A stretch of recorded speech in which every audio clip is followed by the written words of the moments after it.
महाराष्ट्रातील तमाम माता आणि बहिणींचं आपल्या चॅनलवरती स्वागत आहे. तर बघा मातांनो आणि बहिणींनो, एक महत्त्वाची जी काही अपडेट आपल्या समोर आलेली आहे तर ती सर्व लाडक्या बहिणींसाठी आहे.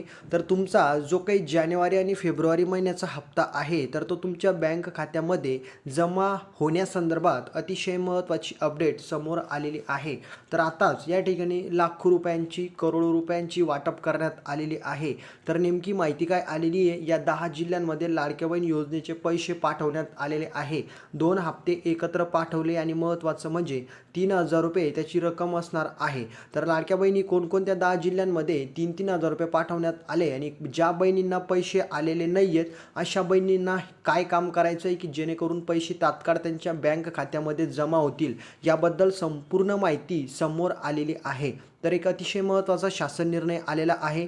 खुशखबर आणि आनंदाची बातमी असणार आहे. त्यामुळे सर्व माता बहिणींना रिक्वेस्ट आहे की व्हिडिओला शेवटपर्यंत बघा, चॅनलला सबस्क्राईब करून घ्या आणि या व्हिडिओला जास्तीत जास्त दुसऱ्या माता बहिणींपर्यंत शेअर करा. तर व्हिडिओला आपण स्टार्ट करूया.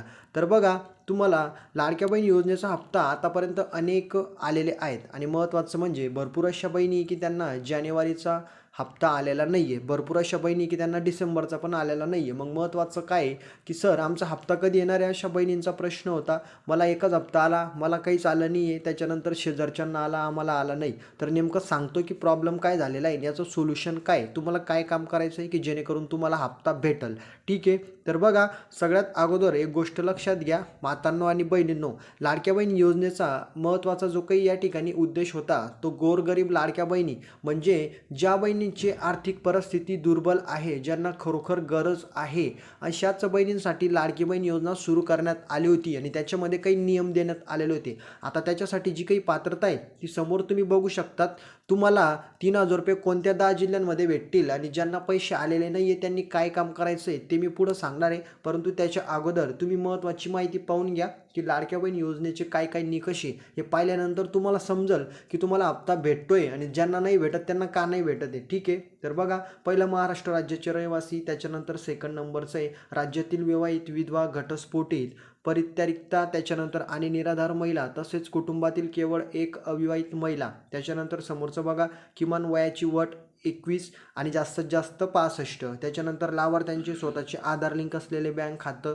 त्याच्यानंतर अजून पुढचे नियम देण्यात आलेले आहे की 2.5 लाखापेक्षा जास्त वार्षिक उत्पन्न तुमचं नको पाहिजे वर्षाला. ठीक आहे. त्याच्यानंतर याची अपात्रता म्हणजे तुम्ही या योजनेमधून बाहेर का पडले आणि तुम्हाला पैसे का येत नाही हे याचं रिझन देण्यात आलेलं आहे. तर हे रिझन काय नेमकं ते मी तुम्हाला आता सांगतो. तर बघा, ही रिझन आहे, समोर तुम्ही वाचू शकतात. बहिणींनो, वाचून घ्या. ज्यांना कुटुंबाचे एकत्रित वार्षिक उत्पन्न 2.5 लाखापेक्षा अधिक आहे यांना योजनेचा लाभ भेटणार नाही आहे, त्यांचा फॉर्म रद्द झालेला आहे. त्याच्यानंतर समोरचं वाचू शकतात तुम्ही, ज्यांच्या कुटुंबातील सदस्य आयकरदाता आहे. आता आयकरदाता म्हणजे हे तुम्हाला माहितीच असेल काय तर. ठीक आहे. त्याच्यानंतर समोरचं पाहू शकतात, ज्यांच्या कुटुंबातील सदस्य नियमित, कायम, त्याच्यानंतर कर्मचारी म्हणून सरकारी विभागामध्ये कामाला असतील त्यांना सुद्धा योजनेचा लाभ मिळणार नाही आहे. ठीक आहे. सरकारी नोकरीला तुमच्या घरामधून कोणी असेल तरी तुम्हाला योजनेचा लाभ भेटणार नाही आहे, हा महत्त्वाचा निकष आहे. त्याच्यानंतर सदर लाभार्थी महिला शासनाच्या इतर विभागामार्फत राबविण्यात येणाऱ्या योजना. आता बघा, काही महिला यांना दुसऱ्या योजनेचा पण लाभ भेटतो आणि लाडक्या बहिणीचा पण भेटत होता, मग त्याच्यामुळे त्यांचा फॉर्म रद्द करण्यात आलेला आहे. त्याच्यानंतर समोरचं पाहू शकतात, ज्यांच्या कुटुंबातील सदस्य विद्यमान किंवा माजी खासदार, आमदार. आता काही लोक असे असतात की त्यांच्या घरामधून कोणीतरी पॉलिटिशियन्स असतो, मग त्याच्यामध्ये आमदार, खासदार असो, तुमचं या ठिकाणी घरामधून कोणी असेल तर तुम्हाला योजनेचा लाभ भेटणार नाही आहे. त्याच्यानंतर या ठिकाणी 6वा निकष आहे. हे निकष पूर्णपणे व्यवस्थित वाचून घ्या. याच्या व्यतिरिक्त जर तुम्हाला कुठलीही अडचण नसेल तर तुम्हाला पैसे येतील. आता मी तुम्हाला सांगतो की नेमकं पॉईंट काय. आता तुम्हाला पैसे येतील का आणि किंवा नाही येणार याचं कारण काय. तर बघा मातांनो आणि बहिणींनो, तुम्हाला EKYC प्रोसेस करायला सांगितलेली होती. ज्या बहिणींनी ती केलेली असेल त्या बहिणींना पैसे आले, परंतु काहींनी केले तरी त्यांना पैसे आलेले नाही आहे, त्या पात्र असून सुद्धा. तर बघा, या ठिकाणी शासनाने या ठिकाणी पैसे पाठवलेले आहेत आणि करोड रुपये मागच्या महिन्यातच पाठवलेले आहेत, म्हणजे चालू महिन्यात मागच्या महिन्याचे पैसे.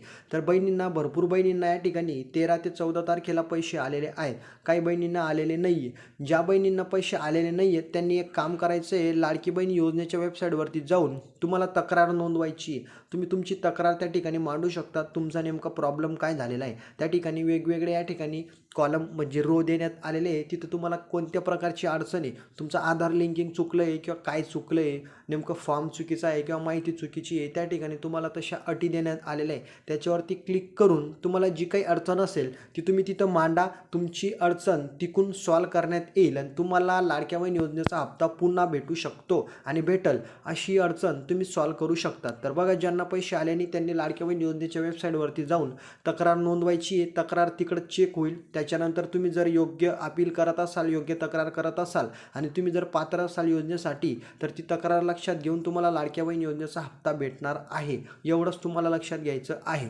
आणि लाडक्या बहीण योजनेचे जे काही पैसे आहेत तर ते महाराष्ट्रामध्ये कुठलंही गाव असू द्या, कुठलाही तालुका किंवा कुठलाही जिल्हा असू द्या, त्याच्यामध्ये सगळ्यांमध्ये पाठवण्यात आलेलं आहे. असं नाही आहे की अगोदर 10 जिल्ह्यांमध्ये पैसे येतील आणि नंतर 15 जिल्हे किंवा 16 जिल्ह्यांमध्ये, असं काहीच नाही आहे. लक्षात घ्या, सर्व जिल्ह्यांना पैसे पाठवले तर ते सगळ्यांना एकत्रित येतात. असं नाही आहे की स्पेशल किंवा याची यादीसुद्धा जाहीर करण्यात आलेली नाही आहे. पैसे तुमच्या आधार कार्डच्या साह्याने येतात. त्याच्यामुळे यामध्ये टेन्शन घेण्यासारखं काही नाही आहे. सरकारने पैसे पाठवले तर तात्काळ ते तुमच्या बँक खात्यामध्ये तुम्ही कुठं पण असू द्या ते पडतात. आता महत्त्वाचं म्हणजे याच्यामध्ये हे बहिणींचा हा पण प्रश्न होता, सर जानेवारीचा हप्ता कधीपर्यंत येईल? तर जानेवारीचा हप्ता नाही आहे अजून आलेला कोणालाच. जो हप्ता तुम्हाला 13-14 तारखेला जानेवारीमध्ये भेटला म्हणजे चालू महिन्यात, तो होता डिसेंबरचा.